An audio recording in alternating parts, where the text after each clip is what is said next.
The British government agreed to pay a token £2.9 million to a Kenyan community for something it refuses to accept liability for. Now, if you are easily offended, please continue watching. Look, in 2021, the British Army Training Unit based in Kenya started what is believed to be an accidental fire while cooking.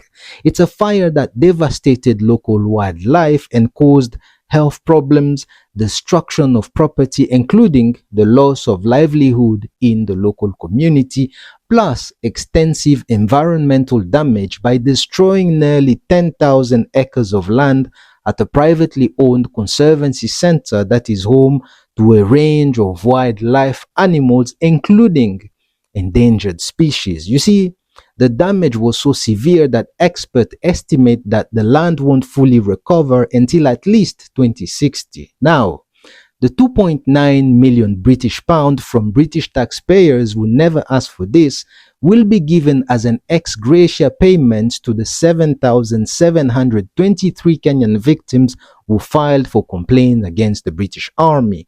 In other words, the British government is offering it as a favor to the victims, but not as an admission of guilt. But it gets worse.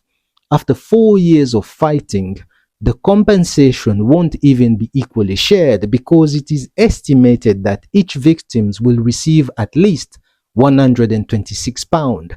That's not even enough to buy an iPhone 10 in Kenya. But remember, when it first started, the lawyers representing the British Army requested the court to dismiss the lawsuits, arguing that Kenyan court did not have the jurisdiction over the matter. Now, could it be possible that they enjoy the same thing, the same deal the French army once enjoyed in West African countries, where crimes committed by foreign troops were not subject to local law? Anyways, Kenya receives in a year the same amount of money Mo Salah receives per week, £400,000, to allow the British Army to have a base and conduct military trainings in the country. Look, it's a base that has caused significant grievances within the local community over the years, with allegations of human rights abuses, murders, and rapes.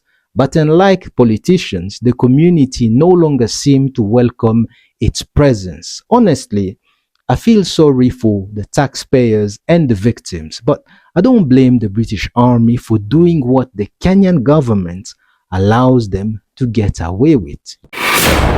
We, ni nini?